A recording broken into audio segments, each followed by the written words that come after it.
Don't stop.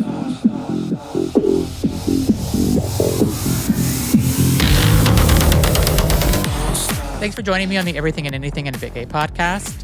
Before I get into today's guest, I want to tell you about an interesting phone call I just got. So I just wrapped up an interview for a podcast, and I get a phone call from my mom, and she hangs up and then calls back again. And I call her back. I'm like, what's up? What's going on? She goes, nothing. I have a question about one of your podcast episodes I'm listening to. I'm like, okay, I didn't know you were listening to my podcast episode. She goes, I listen to them all now. I'm like, okay, awesome. Great. And she says, what's the top and the bottom? I'm like, oh, okay. I'm like, what are you listening to? She goes, well, I'm asking about these people that are into kink. And I'm like, you're listening to that episode? She goes, yeah. She goes, but what's a top and a bottom?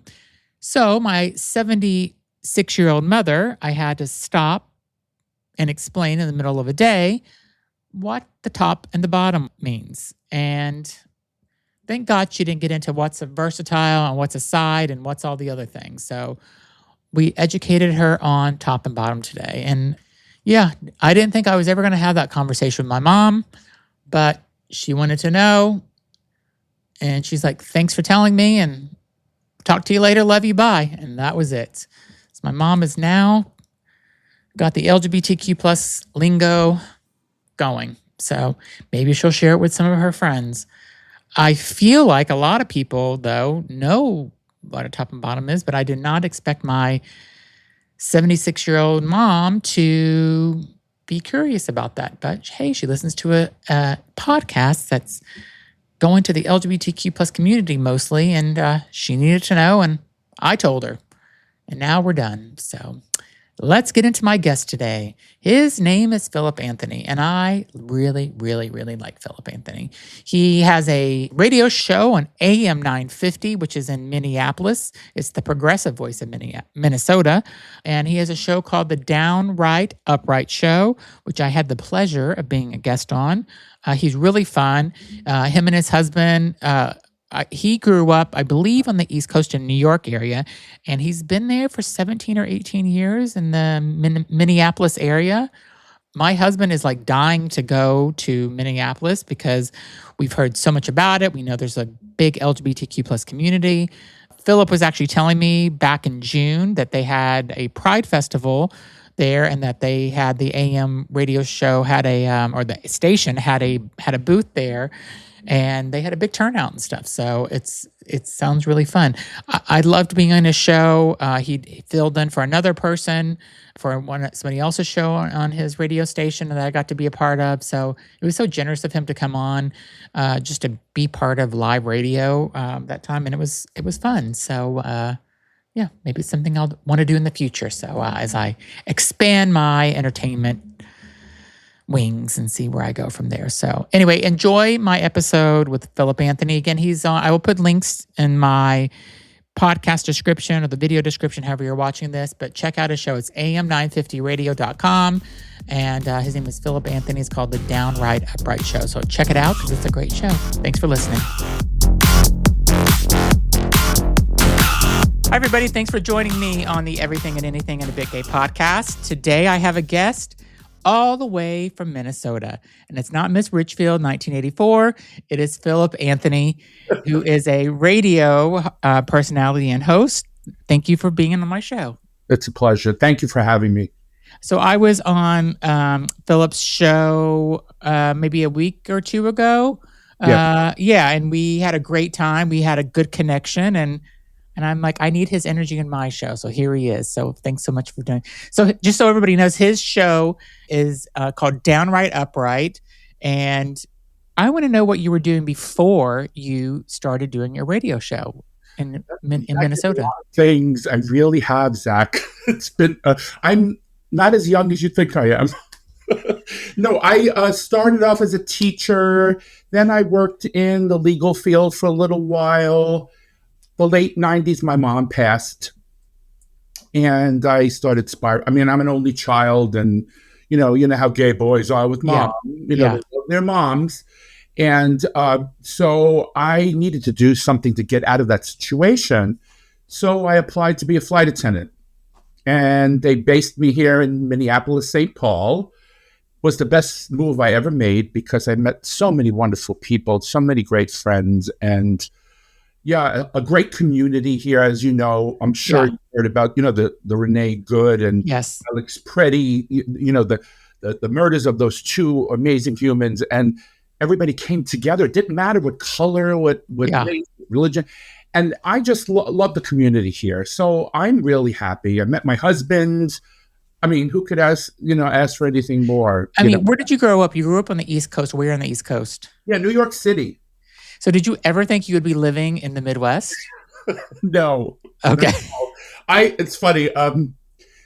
When I went to training for my flight attendant job, the last day they tell you what your base is. And so this guy comes in with an envelope, kind of like the Academy Awards. Yeah. This class will be going to, and he said Minneapolis-St. Paul, and you could hear audible intake of air. Like, people were shocked. Until I moved here, because, my image of Minneapolis-St. Paul was the tundra, Yeah. I mean, I think of the Golden Girls. Oh, yeah, Betty White's character. Yeah. Yes. Yeah, absolutely. I mean, but what if you didn't want to move to Minneapolis-St. Paul? Then you wouldn't get the job. Then they're like, you're done. Yeah, well, you have to sign a waiver kind of thing when you join. You say that you're willing to relocate to whatever city the company needs you. Wow. So where were you hoping to go? I don't know. I thought New York. I thought I'd stay there or go to California or something where there's a bigger airport, Yeah. But no, I ended up in Minnesota. And well, you met your husband. So let's talk about that for a second. Yeah, I did. You met him. How did you meet him, first of all? Well, before there were apps like the young kids today, they go on Grindr or Scruff or whatever. We had websites like gay.com. Okay. Craigslist was another one. Yep, I was on there. Yeah, a lot of people thought Craigslist was just a hookup. Not necessarily, It was also, they had a section for relationships, called romance, I think. And I got to a point where I was lonely. I was in a state I've never been in before. Yeah. Didn't really know many people. And I said, you know what? I'm going to bite the bullet. I'm going to do this and write an ad and see what happens. And 3 people answered. And one of them was my husband. And we've been together ever since. And what was the first date like? Where did you meet and what did you do? Oh, what did we do? We went to a restaurant in Minneapolis. Okay. It was called Amore Vittori. Very Italian. Is it still there? No, actually. I heard it closed, sadly enough. We used to go, religiously every year to celebrate our anniversary there. And I walked into the restaurant. My God, Zach, I was so nervous. I don't know why. I'm usually not nervous on a date, but because I don't care, I liked him from the phone call, And I walked in and he was sitting kitty corner to me from when I walked in, and I looked and he had this huge smile, and that was it. He got me. So you knew right away. Oh yeah. Okay, so we have a very similar story, I have to say, except mine was more slutty. Okay. I moved from Miami to New York after college, and I was done with trying to find a boyfriend, and because I'm just like, they're all assholes and I just can't do it. And so I'm like, I'm just going to meet some New York City men and, be a slut and have fun and stuff. So I was on AOL chat room on dial-up, and we were living on the Upper East Side, and he lived 4 blocks from me. And it was like a Tuesday or Wednesday night, like a middle of the week. And so I'm like, do you want to come over? And I think now, like, oh my God, I had a stranger come to my house. Like my head should have been in the freezer. Like he should have cut my head off and murdered me. But, and maybe now I know people are still meeting like that. I guess we've just been together so long. I couldn't imagine meeting a stranger or inviting somebody to my house in person. But he came over and it was just kind of, but it's weird. As soon as I opened the door, I knew he was the one. Really? It was so bizarre. And he stayed the night. And then the next day, I called my friend Gina, who lives in New York. And I said, oh my God, I think I just met the person I'm going to be with for the rest of my life. She goes, no, you didn't. She goes, that's not what happened. And she goes, that was a hookup. And I've said, no. She goes, you don't move to New York City, get a job, find an apartment in a day, and then meet your husband all within a 3-month period. It just doesn't happen. I said, I think it did. And she's like, no, just don't get yourself feelings hurt. Remember, you didn't want a boyfriend. Just stick to that. So we, 28 years later, we're still here. Well, we just celebrated our 18th anniversary together. And you know, it's meant to, it sometimes just meant to be, Zach. Yeah. You know, I mean, what in God's green earth what was I doing in Minneapolis-St. Paul as a New York Italian boy growing up in this macho environment, you know, being a gay boy and being, you know, bullied. And it was really, I mean, I should write a book, Zach, but. Did your family accept you being gay? That's a really good question. My mom did. My mom was a raging Democrat. Okay. Which was nice. She worked in a hospital where there were people of all different races, religions, and sexual orientations. And actually, she would have parties at her house sometimes, and they'd come over, and I'd see all these people. There were these two guys that were kissing and hugging each other, and it's like, oh, how cool is that, you know?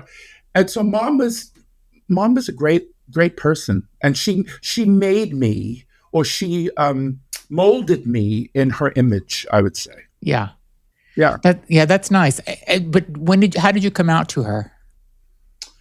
Oh, that's a great story. A lot of people ask me this, and you're going to love this story. So I sat her down one day because she had almost caught me doing something with someone.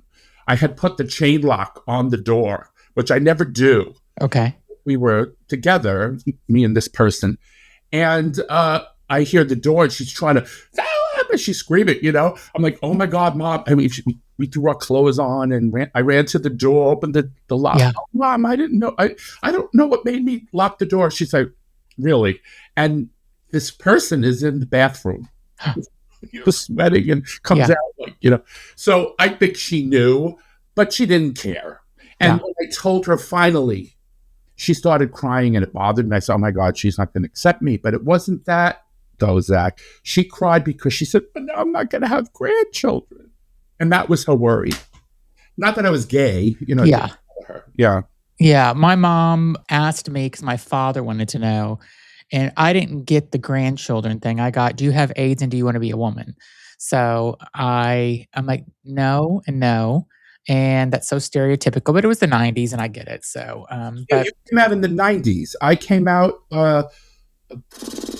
late 70s, early 80s. Yeah. So, you know, I get where she was coming from. And now she could care less. My brother's gay too. So she has 2 gay sons. So no grandchildren for her either. So. Yeah, well. Yeah. You could always adopt if you want, you know. No, I'm too old for adopt. And I don't need a kid. I need Gucci shoes, not children. So. Yeah, I do too. Anyway. So tell me a little bit about your radio show. I think people would be curious to know, because I think before, you know, Renee Good and everything started happening with ICE, I guess I thought as Minnesota as more of a conservative in some ways. And it's the total opposite. Like I was so educated during this time about the people that are in Minneapolis and stuff and how much of a community they are. So you have a progressive radio show. So talk to me about that. And is it like a shining light that's kind of in the Midwest for you in a way? I mean, Chicago is in the Midwest and they're very liberal too, but you know, there's not a lot of like very liberal, progressive shows and people in the Midwest. So you must really kind of stick out a lot, right? Well, our station is progressive. We're the Progressive Voice of Minnesota, AM 950. And so all of the shows, you know, to the T are all about, either progressive issues, LGBT. We have a block of shows LGBT oriented, Zach. We have our sponsors are LGBT, some of them, and progressive. So it's it kind of reflects the community, I would say. But as you know, there are a lot of radio stations that are the other side of the aisle. Yes. And they're buying up all of this media. Yes. We are like this little dot in a sea of red, even though we're a blue state. We're the only state, if you remember, that's been blue. Even when Ronald Reagan won his landslide election, Minnesota was the only state that voted blue in that election. So we are a blue state pretty much. Yes. It's just that right now, this environment is all buying up, what they did with Colbert and what they did with Scott Pelley. And I could go on and on. I can't remember all the people that are being, fired. Yeah, exactly. Essentially. And so I'm praying that our station can thrive in this environment. That's what I'm worried about. I mean, I think I think it will thrive for sure, because I think that you guys are the light that people are looking for in your area. So, I mean, if they don't have you, where would they go? Thank you. Good point. I mean, is there an NPR there? That's yes, we do have MPR and NPR. Yes, they're public. Okay. We have pub PBS on our TV networks. We have a couple of PBS stations. Yeah. So there is some liberalness. Just the word going on in our environment, in our state. And we still have MS now.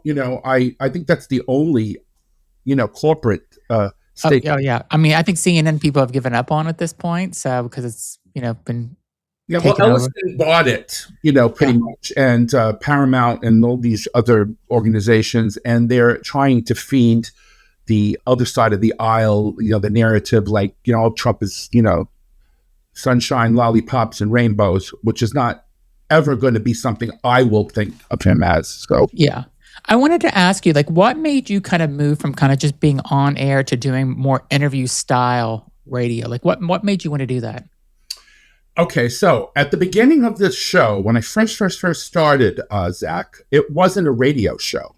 It was a podcast that I created because, as you know, during COVID, everybody was doing podcasts. It was like the nouveau thing to do. Yeah. Like sourdough and yoga and, yada, yada. So I said to myself, where is the LGBT programming? Where is it? Yeah. Where is it?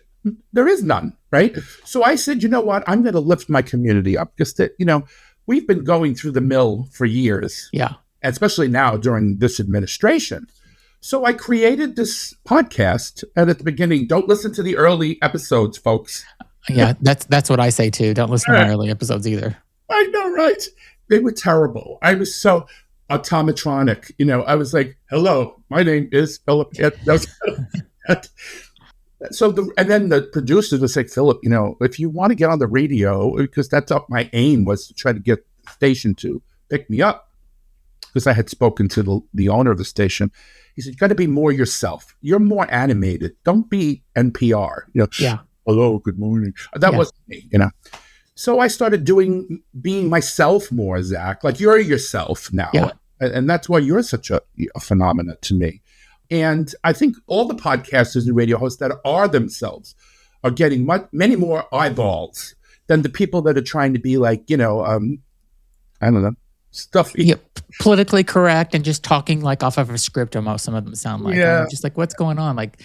I see some of these podcasts and radio shows where they must have a list of 10 questions that they ask every single guest, and and they don't have a conversation. So because I don't really know, I didn't know what we were going to talk about. I know you know how to talk, but that's how I do it with all my guests. I kind of just I'll have some ideas of obviously I knew who you were because I did your radio show, but I feel like we just end up having a good conversation at the end of the day, whenever it's not so scripted. I thoroughly, again, I'm not blowing smoke in your face. I really liked you. I mean, I never met you before. I had no expectations. Yeah. I just went into the show. I said, I'm just going to be me and see what happens. And you're just such a real person. And I think, when people keep it real, Yeah. You'll get more eyeballs and more eyeballs. And then the way we are with our community, we love our LGBTQ plus folks, and we're trying to uplift. And that's the mission of your show, I would say, and the mission of my show. So, yeah. I mean, and plus, I mean, just having different people on it's changed my way of thinking about so many things. So transgender people, for example, it's having transgender people, and like Ellie, who is, part of your world. I had her on, but she's not the one that changed my mind about transgender people, because it changed way before that. Because I wasn't against transgender people. I just didn't understand it totally. I wasn't educated enough. So having transgender men and women on my show, like, I understand them now. I understand, and I think that they are so brave for making that step forward and being their authentic self. Because I couldn't imagine being somebody that I'm not for my entire life. And plus, they're brave because of what they're getting put through in this country today. So, I mean, in some states, you can't even go to the bathroom anymore. Like, you get a driver's license. Yeah.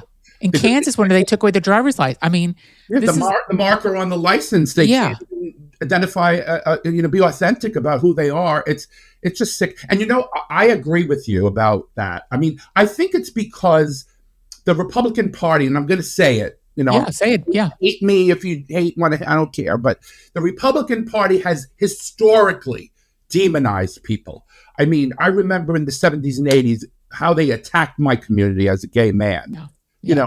Don't go near a gay person. Don't use their water fountain. And the way President Reagan was ignoring the AIDS crisis through the whole 80s. I mean, people were dying left and right. And there wasn't even a blip on the screen about it, Zach. So finally, when I got the gig here at AM 950, I wanted to meet more trans people. I wanted to understand what they were all about.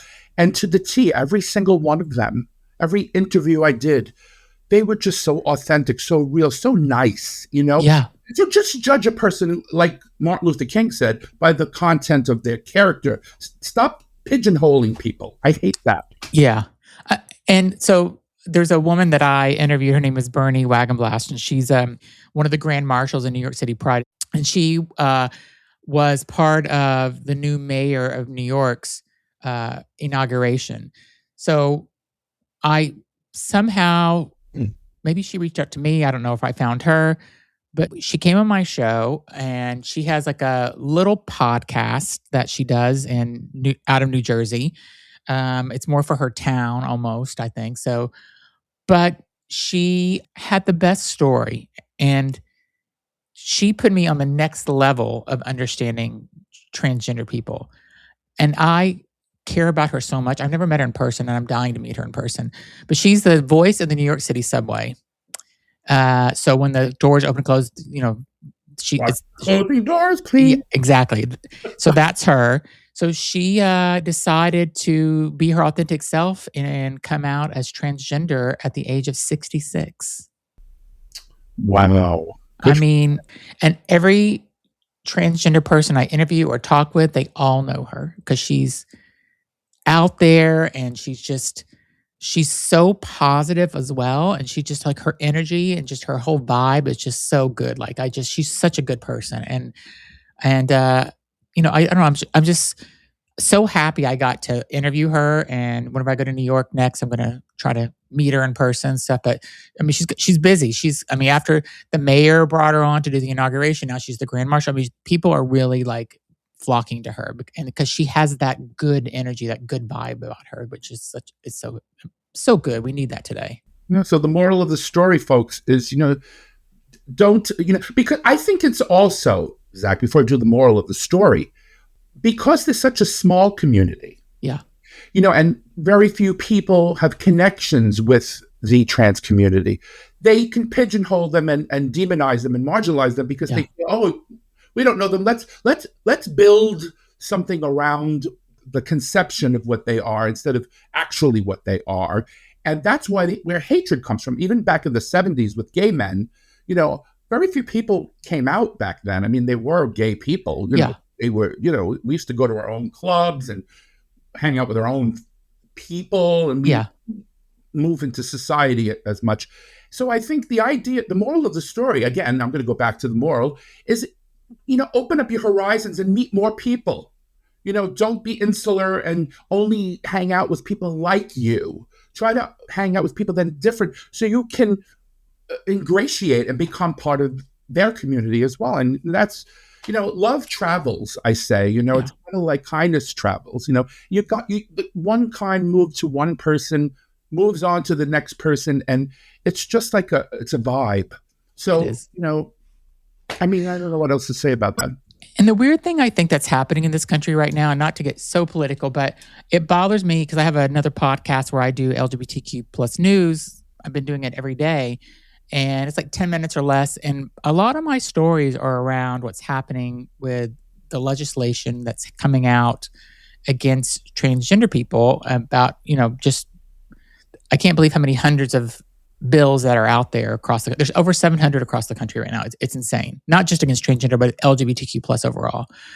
And a lot of them are transgender. But what gets me is that transgender population is less than 1% of the population. And they're spending this much time and energy and they haven't done anything. Like, it's not like they're a terrorist group or, they have done something bad. They're not in the Epstein files. I mean, like, why are they attacking transgender people? I just can't wrap my head around it. Well, if you listen to certain media, Zach, now, because I have a show and it's political degree, I have to listen to both sides and see, what they're saying about us, know your enemy kind of thing. Yes.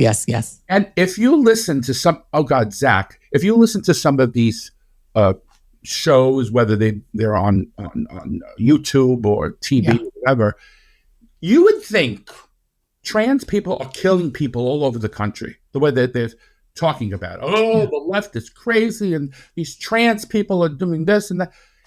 Folks, it's not true. Yeah, my audience knows it's not true, or else they wouldn't. Well, we're preaching to the choir. Yeah. I wish I can get a hold of those people that are buying this and say, no, that's not happening. Yeah. No. Anyway. I wanted to ask you, when you went from a podcast to doing live radio, how was that switch? Because you can't edit yourself, you're live. Was that nerve-wracking? I mean, I feel like that would be a lot. That's a big step. Yes. So that's a great question. Thank you for asking that. I think the first show I did on the radio, you have to do commercial breaks.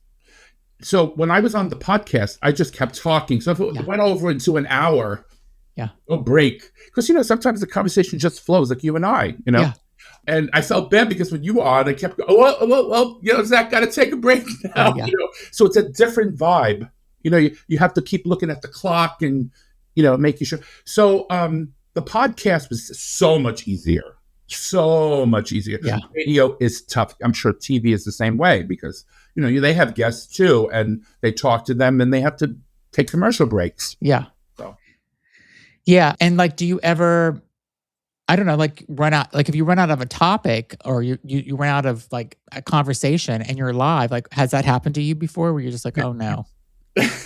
Yes. Well, sometimes people like you and I, we're very verbose. Yeah. That's a good word to describe it. We like to talk. We're friendly. Then you'll have guests that are very, they'll. So when did you become a blah blah blah blah? 2 months ago. Yeah, I know. I've had that. Yes. And then it just ends, and then and then you have to do then the follow up has to be in your head. Yeah. So if they do answer, very curtly, you have to be able to come up with a follow-up question really fast. You have to be on your toes. But people like you and I, we should just go on and on. Yeah, some people, I'm just I feel like I'm pulling it out of them. I'm like, do you want to be here? If you don't, let me know. I know. It's funny. It is. But they have a message that I want them to I want their voice basically out there. And they may not be the best messengers sometimes. Yeah. But I want their point of view and I want people to hear what they have to say. Yeah, and sometimes you got to get people to warm up a little bit also. You got to, once they get going, then you can't get them to shut up. So, Yeah, yeah. yeah, yeah. Well, I think the best guests are those that they answer the question the way you ask it, and then in a more, in a fuller way, and Yeah. then you go to the next question, and it just becomes more of a flow, like you and I did. Or Yes. the people that they just answer yes, no, maybe, 3, 5, that kind of way. Yeah. It becomes a little more difficult. So yeah. Do you kind of get into different topics in your show outside of kind of the political type of things? Like I've kind of read a little bit about afterlife and things like that. Do you talk about that at all? Afterlife. Did I ever have? I had Zach.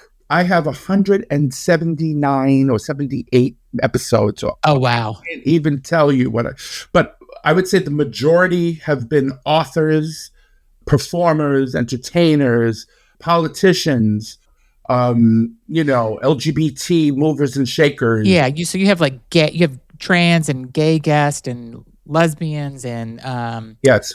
and people of the community also that are kind of coming in, right? That have a point of view that can make a difference in a way. Yes, yes, yes. I mean, I've had some people that famous singers from the past, because I'm not exactly a whippersnapper here. Yeah. I was born in the early '60s. Oh, you were? Yeah. Yes. Good for you. I remember Martin Luther King being assassinated. That's how. I mean, I was 8 or 7, and my mom was screaming. It was my birth. He was murdered on my birthday, April the 4th.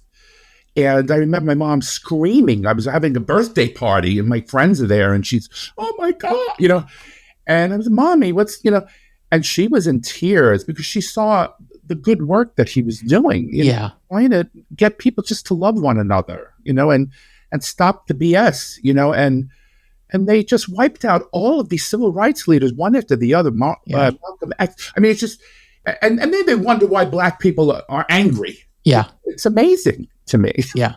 I mean, how about whenever you're thinking and you're talking about maybe with a younger LGBTQ plus group, don't you see such a huge difference in like how you and I have looked at this world and grew up in it? And, we didn't have same sex marriage. There was a lot of rights we didn't have. You couldn't be, openly gay, for a certain part of your life.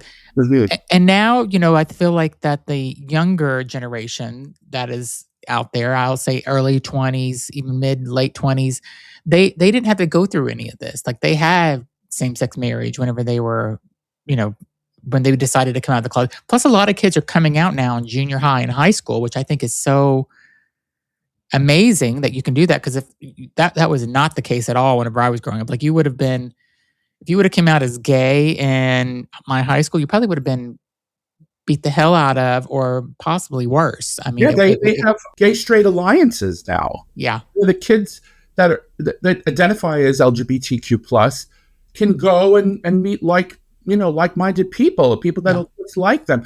That was not a thing at all. I would have loved that, Zach, to be able to go and meet somebody else that was gay. I mean, we knew who was. Yeah. We used to call it different back then. We didn't say gay. There were kids that were, they were tortured, for being very feminine. But I wouldn't dare hang out with that person. It's sad when you think about it, because if you were seen with that person, or they were seen with you, even, then you were pigeonholed, and they told you that you were FA, last letter. So I'm so happy that the kids of today have gay straight alliances and organizations where they can join and be authentic. And I've had people come up to me in Pride events, younger people, that said, "You know what? I heard your show on a podcast on AM 950 banner on Facebook, because we do stream our shows." Yeah. And because their mother or father or somebody, member of the AM 950 family. And they said, "Wow, I'm going to watch this show now because I feel uplifted. I feel validated." Oh my God, that must be amazing that you're hearing that from this younger. Yes, I love that. I'm old. They're identifying with me as an old man. It's amazing. I was like, thank you. That's so, you made my day. And they Yeah. said, well, Philip, it's not about the age. It's about the message. Yeah.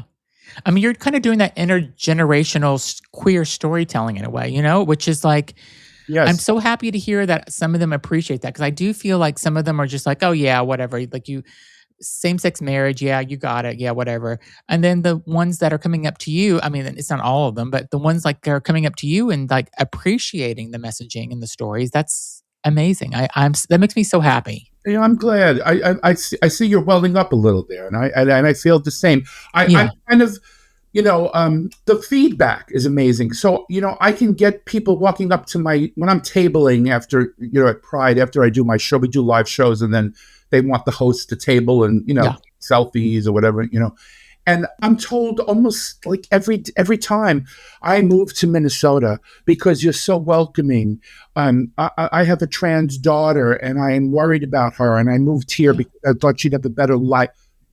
That's what it's all about, man. That's what's all about. Freedom. I thought the United States was about freedom, and Minnesota's doing the do, as we used to say in New York. We're really bringing out people for who they are, their authenticity. Yes. And come here, people. Come visit us. We love you. We'd love to have more LGBTQ plus folks visiting our city and patronizing and listening to our shows and doing all that stuff. So. What are like the LGBTQ plus people in the Twin Cities? Like, what is their thoughts about what's happening, and kind of like, what's the conversation happening? Because there's so much crap happening out there on a national level. Like what and what you went through with ICE coming to your state and stuff. I mean, that was unbelievable. And so how do people feel now? And did that also make the community come so much closer? Oh, yeah. And I can tell you an anecdotal thing. My husband, who I loved extremely a lot, yes, works at the same hospital that Alex Preddy worked at.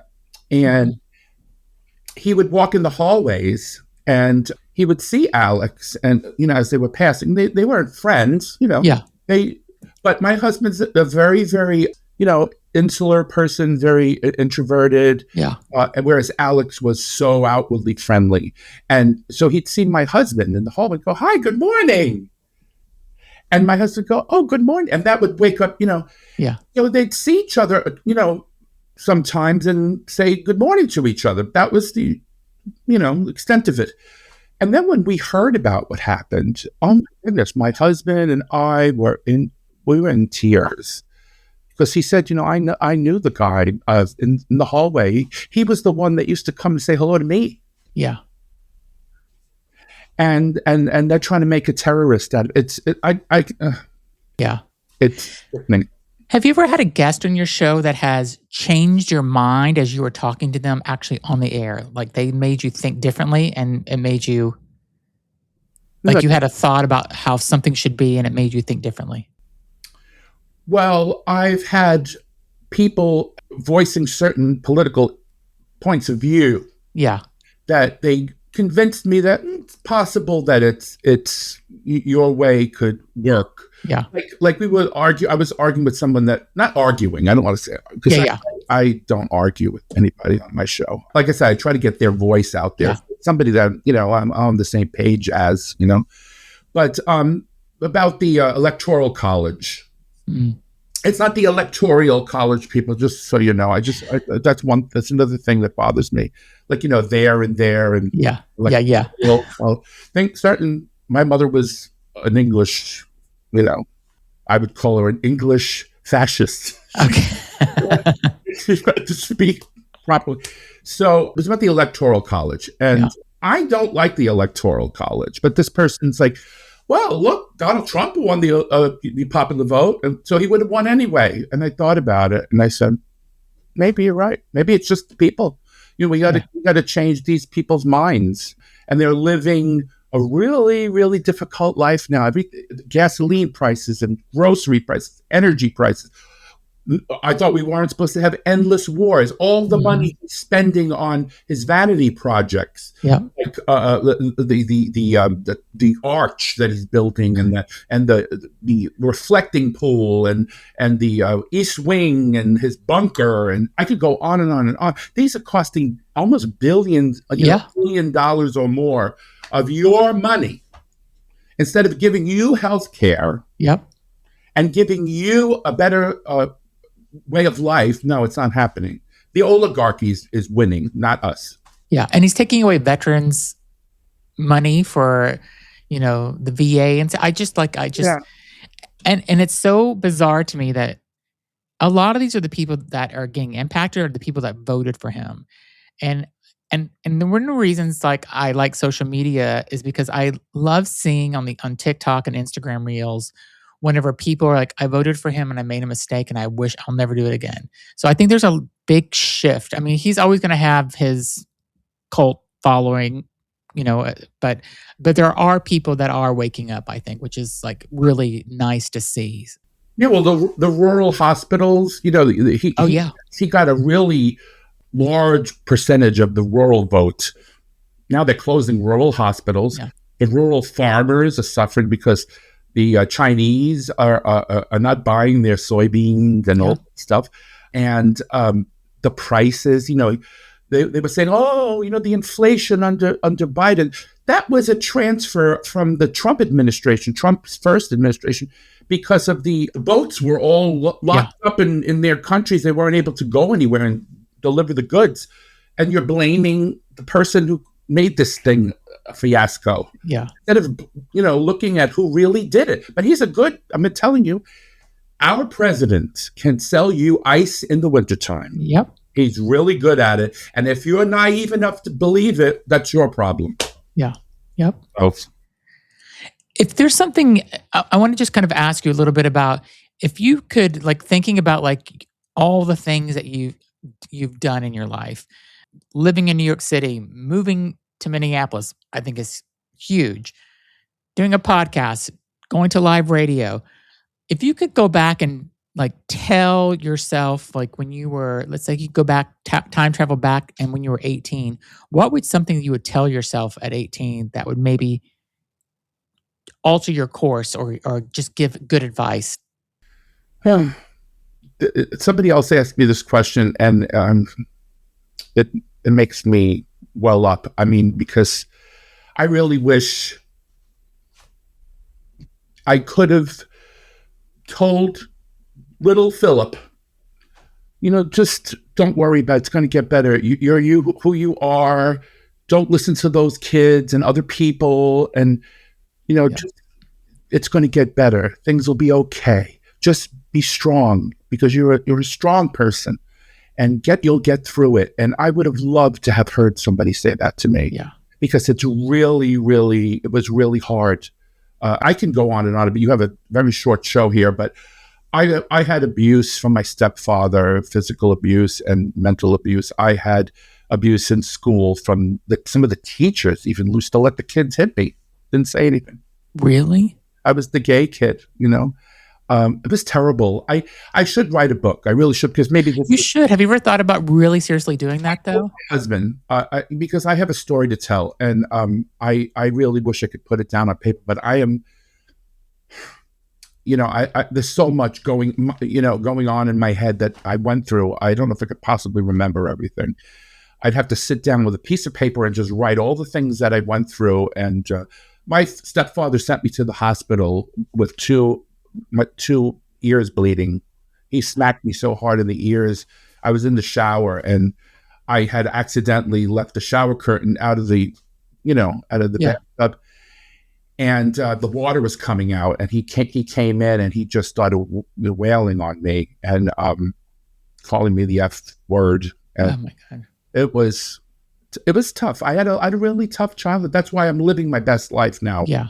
And I just wish I would have had somebody to say, hang in there, Phil. Yeah. Got it. You're going to get this. This is going to be good. You're going to make it. I would have loved that, Zach.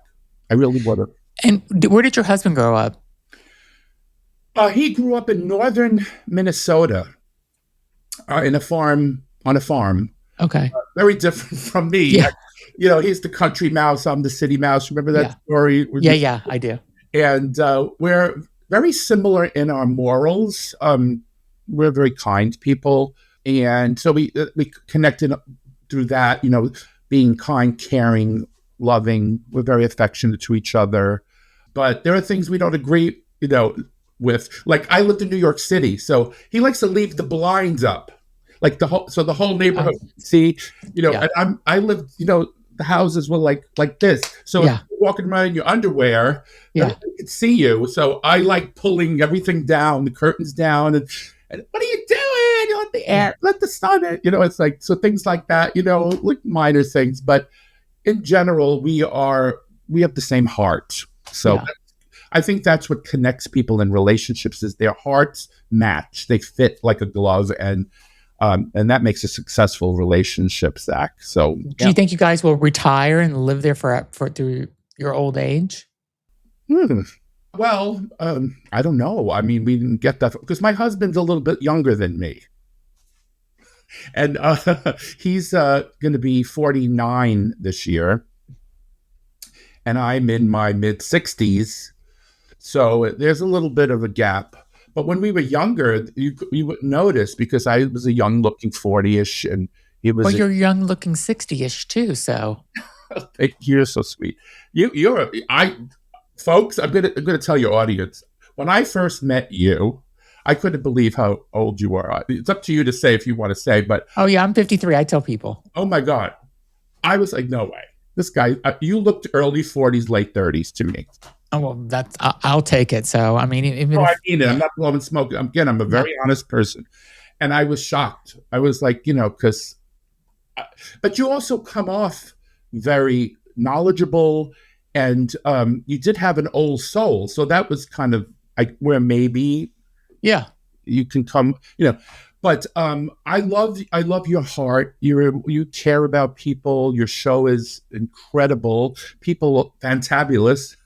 And that's fantastic. And Fab was put together twice. Yes. And I just wish you all the success. I really adore you. And folks, I want to tell your audience one other thing. I came upon your interview with Ellie, and I was like, I want to meet this guy. Yeah. Because you were so welcoming, and I think that's what we need. We need kindness in this world. We need people that want to stop and listen to what somebody's saying instead of just being on their phone and computer and like barely listening or not paying attention and doing 45 things at the same time. So, like the young people, they go out to dinner with each other. I was just the other day went to a restaurant. Yep. I don't know if you've experienced this, Zach, but they're all sitting there like this. Yep. And nobody's chatting. Nobody's saying a word. That's happened to me with my friends. We were in a restaurant. There was 10 of us, and they're all on Grindr and Scruff and Sniffies or whatever. And I'm not, because I'm not in an open relationship. So I'm sitting there, I'm like, what are you guys doing? Like, oh, we're looking on Grindr to see who's around. I'm like, we're going to a bar afterwards. Like, find somebody there. Like, let's have dinner together. But do it on your own time. Yeah. But that's just the way the world works. I'm so happy you got to come on my show, and I will, push this message out, and people can listen to your show online as well, right? Yes. So now I'm opening up I opened up a TikTok account. Oh wow! Oh, good for you. Last month I started it, and I'm already like over 100 people follow me. I make silly shorts, My show, you could follow on AM 950, on Facebook and Blue Sky. Blue Sky's amazing. And I do my own Facebook page under Philip Anthony, which is my name. I'll put links in the description of this podcast or video so everybody can kind of go there and they can follow you and then listen to your show as well. So well, I've had so much fun talking to you. I hope this is not the last time, because it will not be. I have a feeling we're going to be friends for a very long time. So thank you so much for being on. You're such a bright light. You're amazing. I love you so much. I love you too. So thank you for being on, and don't forget to check out Philip Anthony's. Go to the description of this podcast and check out his show. And if you're ever in Minneapolis, send him a DM and maybe he'll meet you for a drink or something. So thanks so much for being on. And if you haven't subscribed to the show, please do. And leave a comment. Let us know what you think about this episode. Thanks everybody for listening. Thanks again, Philip. Thank you so much.